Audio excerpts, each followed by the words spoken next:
ठीक है दोस्तों, अभी हम लोग आ चुके हैं बिल्कुल हमारे नॉर्मल स्क्रीन के ऊपर। आज का दिन तो सैटरडे है, बाजार तो क्लोज रहता है, बट फिर भी आप सभी लोगों को पता ही है Q2 का सीजन यहाँ पे जारी है। एंड आज के दिन की बात करें दोस्तों, बहुत सारे बड़े बड़े कंपनी के नंबर आज भी हम लोग को देखने को यहाँ पे मिलने वाले हैं। उसी में से अगर देखा गया दोस्तों, तो एक बहुत बड़ी दिग्गज बैंक जिसको कोई इंट्रोडक्शन की जरूरत नहीं है, ICICI बैंक, इसके नंबर हम लोग को आज के दिन देखने को यहाँ पे मिलने वाले थे। एंड मतलब नंबर्स यहाँ पे आ भी चुके हैं एंड उसी की हम लोग बातचीत करने वाले हैं। तो प्राइवेट सेक्टर की अगर हम लोग बात करें दोस्तों, तो आप सभी लोगों को पता है नंबर 1 पे तो HDFC बैंक है। नंबर 1, नंबर 2 हम लोग मार्केट कैप के हिसाब से बात करते हैं शेयर मार्केट में। सेकंड नंबर पे ICICI बैंक, थर्ड नंबर पे कोटक, फोर्थ पे एक्सिस, फिफ्थ पे इंडसइंड बैंक। एंड अगर देखा गया तो आप सभी लोगों को पता ही है कि ICICI बैंक पहले सेकंड नंबर पे नहीं था, बहुत नीचे था। एंड उसके बाद ICICI बैंक ने जो रफ्तार दिखाई है, 3 लाख करोड़ के आसपास रहने वाला मार्केट कैप कंपनी का अभी अगर आप देखोगे 6.5 लाख करोड़ के भी ऊपर यहाँ पे निकल चुका है। ठीक है। एंड HDFC बैंक की अगर हम लोग बात करें, ये तो उन्होंने मर्जर कर लिया।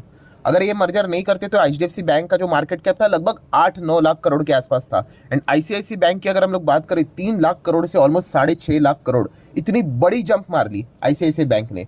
मतलब नंबर 3 पे था, कोटक को पीछे ढकेल दिया और 2 पे आ गया। एंड जिस रफ्तार से चल रहा था, हर किसी को लगा था कि भाई ये तो HDFC बैंक को भी पीछे छोड़ सकता है as per the market cap के हिसाब से हम लोग बात करें। बट उसके बाद अभी तो ये मर्जर हो गया एंड मर्जर के बाद अभी HDFC बैंक का जो मार्केट कैप है, ये तो 11.5 लाख करोड़ के भी ऊपर चला गया।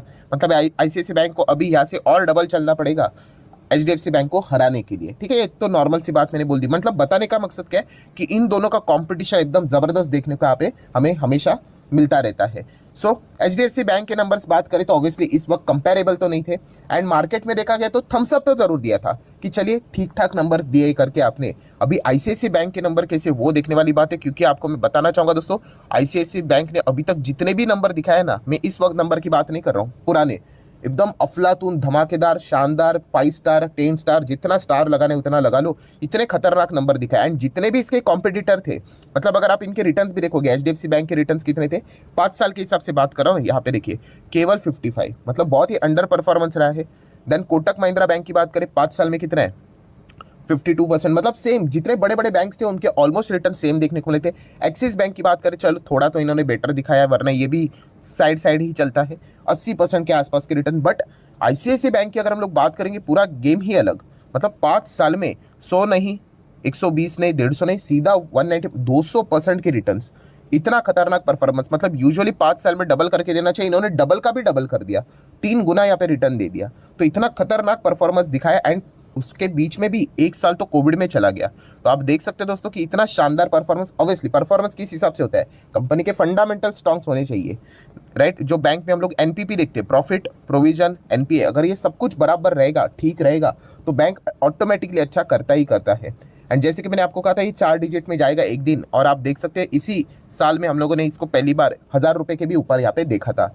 तो हमेशा देखा गया तो ICICI बैंक के नंबर हर किसी के रडार के ऊपर यहाँ पे रहते हैं। एंड HDFC बैंक वाले भी देखते होंगे, भाई इनका तो सबसे बड़ा कॉम्पिटिटर है, जिस रफ्तार से आगे बढ़ा है कोई भी बैंक हम लोग को बढ़ती हुई देखने को नहीं मिली है। तो चलिए अभी आ जाते हैं बैंक्स के एक्चुअल में नंबर्स कैसे रहे, उसको एक बार गो थ्रू कर लेते हैं। तो ठीक है दोस्तों, अभी हम लोग आ चुके हैं यहाँ पे ICICI बैंक के ओरिजिनल नंबर के ऊपर। जितने भी नंबर है रुपीज इन करोड़ में है। ठीक है। सीक्वेंस की बात करें, सितंबर, जून, सितंबर, मतलब हमारा जो नॉर्मल सीक्वेंस रहता है 90% कंपनी का वही सीक्वेंस है। स्टैंड अलोन नंबर पढ़ने होते हैं, आप सभी लोगों को पता है फाइनेंस की बात करें तो चलिए स्टार्ट कर लेते हैं सबसे पहले इनकम के साथ। ऑब्वियसली आपको पता ही है, long term and short term ये अलग अलग रहता है। शॉर्ट टर्म में मतलब क्या, ये एक्सपेक्टेशन वाले जो रहते हैं ना, अनुमान लगाकर मंडे के दिन खेलेंगे, हाँ, उनका एक अपना अलग से ये अनुमान होगा कि भाई इतना प्रॉफिट होना चाहिए, उतना होना चाहिए। लॉन्ग टर्म वाले वैसे देखा गया तो कोई उनको दिक्कत नहीं होती है, उनको पता ही है बैंक बहुत बड़ी है, बट फिर भी एक फटाफट ओवरव्यू कर लेते हैं। टोटल इनकम कितना है, 40,697 करोड़। लास्ट टाइम कितना था, 38,762 करोड़, और एक साल पहले 31,000 करोड़ के आसपास। मतलब पिछले क्वार्टर से अभी की बात करें 38 का 40, एंड एक साल पहले 31 का 40। मतलब इनकम की बात करें तो अभी भी हम कह सकते इतनी बड़ी बैंक में दोस्तों थोड़ा सा भी जंप अगर होता है तो मैं तो इसको पॉजिटिव मानता हूँ, बिकॉज ग्रोथ इतनी बड़ी नहीं होती है जब आपकी बैंक, आपकी कंपनी इतनी बड़ी बन जाती है। ऐसा नहीं होगा कि 38 का सीधा 70-80 हो जाए, नहीं, वो तो छोटा small cap micro cap company होता है, वहाँ पे इतनी बड़ी ग्रोथ एक्सपेक्टेड रहती है, यहाँ पे धीमे धीमे करके ही ग्रोथ रहेगी। बट स्टिल हम देख सकते हैं अच्छा परफॉर्मेंस देखने को मिल रहा है at least income point of view से। बट इनकम से तो पेट भरेगा नहीं, क्योंकि आप सभी लोगों को पता ही है कि खर्चे भी करने पड़ेंगे। तो इतना कमाने के लिए खर्चा कितना किया, 26, 24, 19, तो इनकम 24, 19, तो इनकम से एक्सपेंस हटा देंगे तो प्रॉफिट या फिर लॉस मिलेगा। ऑब्वियसली लॉस की तो कोई गुंजाइश नहीं है, बैंक तो जबरदस्त प्रॉफिटेबल है। तो चलिए प्रॉफिट बिना किसी एडजस्टमेंट वाला कितना है, 14,229 करोड़।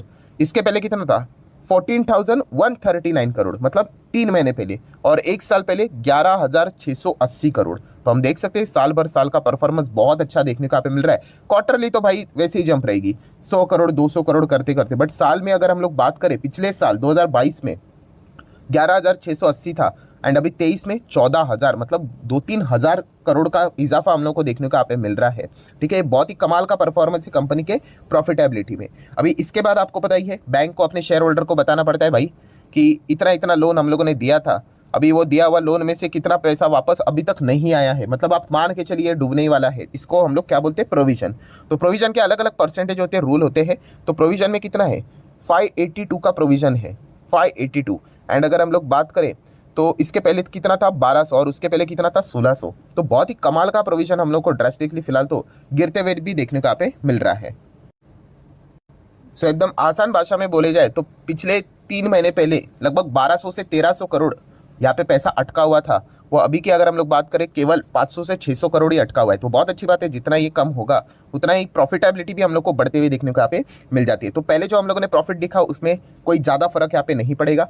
एंड इसीलिए अगर हम लोग यहाँ पे net profit for the period की भी अगर हम लोग यहाँ पे बात करें, ठीक है, टैक्स भी सब कुछ कट करने के बाद कितना है, 10,260 करोड़ के आसपास। मतलब ये वाला जो प्रॉफिट है ये आपको वेबसाइट अलग अलग चीज़ों न्यूज़ चैनल के ऊपर देखने को मिलेगा। या उसके पहले कितना था, 3 महीने पहले 9,648 करोड़। ठीक है, मतलब ये 3 महीने पहले का, तो 9,500 करोड़ से कितना हो गया, 10,15,000 करोड़ 3 महीने में ही। तो बहुत अच्छी ग्रोथ है। और सेम क्वार्टर में साल भर पहले कितना था, 7,500 करोड़ के आसपास। तो 7,500 करोड़, 10,15,000 करोड़, मतलब कमाल का परफॉर्मेंस है। मुझे नहीं पता दुनिया क्या सोचती है, हर किसी का अपना अपना एनालिसिस होता है दोस्तों। मैंने मल्टीपल टाइम आपको बताया, यहाँ पे कोई बाय करता है तो किसी को लगता है उसी वक्त सेल भी करना चाहिए। सेल तो दुनिया चलती है, मार्केट चलता है। तो मैं अपने हिसाब से आपको ये बात बताना इतना तो चाहूँगा कि तो एकदम कमाल का परफॉर्मेंस देखने को यहाँ पे मिल रहा है। मतलब ये बैंक इतने टॉप लेवल पे देखने को मिल रही है। ये नंबर्स हम लोग डेफिनेटली लॉन्ग टर्म वाले को कोई दिक्कत तो यहाँ पे होनी नहीं चाहिए। हाँ, शॉर्ट टर्म वाले अपना अपना अनुमान बदल सकते हैं भाई, 10,200 नहीं, हमें 10,300 चाहिए था, 10,400, तो उस हिसाब से वो प्लस माइनस खेल सकते हैं। बट लॉन्ग टर्म वाले मुझे नहीं लगता कि उनको कोई दिक्कत यहाँ पे होगी इस प्रकार का डिसेंट परफॉर्मेंस देखकर। देन अगर हम लोग बात करें, कहानी खत्म नहीं हुई है। एनपीपी उसमें देखा गया तो प्रोविजन कमाल का था, गिरना चाहिए था गिर गया। प्रॉफिटेबिलिटी बढ़नी चाहिए थी, वो भी बढ़ गई, मतलब दोनों हो गया। क्या एनपीए खेल खराब करेगा, मतलब कुछ रीजन देगा कि जिसके चलते कंफ्यूजन क्रिएट हो जाए? चलिए देख लेते हैं। तो ग्रॉस एनपीए किधर चला गया, हम लोग देख लेते हैं। ग्रॉस एनपीए इधर आप लोगों को मिल जाएगा, ये वाला, ठीक है। ग्रॉस एनपीए हम लोग को देखने को यहाँ पे मिल रहा है। तो इसको मैं थोड़ा सा जूम कर लूँ तो आपको प्रॉपरली नज़र आ जाएगा। तो ग्रॉस एनपीए है 2.48%। ठीक है, पिछले 3 महीने पहले कितना था, 2.76%, और एक साल पहले 3.19%। मतलब ये ईयरली भी कम हो गया, क्वार्टरली भी कम हो गए, और ये बहुत ही अच्छी बात है। ठीक है, मैं थोड़ा ग्रॉस एनपीए को ज़्यादा प्रेफरेंस देता हूँ। नेट एनपीए तो क्या एडजस्टमेंट हो जाते हैं, फिर भी अगर हम लोग उसको भी कंसिडर कर ले, सेम वही सिचुएशन है। क्वार्टरली ईयरली हम लोग को गिरावट ही नजर यहाँ पे आ रही है। अच्छा सर, आपने ईपीएस नहीं दिखाया, ईपीएस भी वही रहेगा जो अभी हम लोगों ने प्रॉफिट देखा। तो अगर आपको देखना है बेसिक ईपीएस, तो चलिए ये देखो कितना है, 14.66, 13.80, 10.86। तो ईयरली क्वार्टरली हम लोग को जंप ही देखने को यहाँ पे मिल रही है। सो ओवरऑल अगर मैं कंक्लूजन में बात करूँ ना दोस्तों, जो भी पिलर्स एटलीस्ट मैं तो स्टडी कर लेता हूँ, एनपीए, प्रॉफिट, प्रोविजन, ईपीएस तो प्रॉफिट के हिसाब से ही आ गया। ठीक है, तो सब कुछ यहाँ पे बढ़िया ही नजर यहाँ पे आ रहा है। मतलब ऐसा कुछ नाम रखने वाली चीज़ नहीं है। हाँ, शॉर्ट टर्म वालों का व्यू अलग अलग हो सकता है, उसके चलते अलग बात हो सकती है, वो तो चलता रहता है। बट लॉन्ग टर्म के हिसाब से अगर देखा गया, बहुत ही कमाल का परफॉर्मेंस देखने को यहाँ पे मिल रहा है। ठीक है, स्टैंड अलोन अगर हम लोग सेगमेंट वाइज परफॉर्मेंस की बात करें, अभी आईसीआईसीआई बैंक का हार्ट क्या है, जो हार्ट एचडीएफसी बैंक का भी है, और यही हार्ट हर कोई अभी दूसरा बैंक भी बनाना चाहता है। मतलब रिटेल बैंकिंग यस, जो छोटे लोगों को लोन देते हैं ना दोस्तों, वो बैंक्स बहुत सक्सेसफुल रहते हैं। इसलिए हर कोई बैंक अभी आप देख सकते हो रिटेल लोन बुक के ऊपर ही फोकस यहाँ पे रखते हैं, ठीक है, क्योंकि HDFC ICICI का सक्सेस का राज ही यही है। तो आप देख सकते हैं रिटेल बैंकिंग पहले लिखा हुआ है, तो किस उसमें इजाफा है कि नहीं, 33,000 करोड़, 31,000 करोड़, 25,000 करोड़। तो चलिए 3 महीने में हम लोग कह सकते हैं मोटा मोटी 2,000 करोड़ का यहाँ पे हम लोग को रिटेल बैंकिंग का बिजनेस होते हुए देखने को मिला है। एंड साल भर की बात करें 25 से 33, तो एकदम ही कमाल का 7-8 हज़ार करोड़ का रिटेल बैंकिंग का बिजनेस होते हुए देखने को मिला है, मतलब रेवेन्यू के हिसाब से बात करें तो। बाकी अगर देखा गया होलसेल बैंकिंग भी यहाँ पे रहता है 17, 16, 11, वो भी कमाल का देखने को मिल रहा है। ट्रेजरी की अगर हम लोग बात करें 27, 26, 20, वो भी कमाल का परफॉर्मेंस देखने को मिल रहा है, ठीक है। एंड उसी के साथ साथ अदर बैंकिंग की भी बात करें तो वहाँ पे भी ठीक ठाक परफॉर्मेंस देखने को मिल रहा है।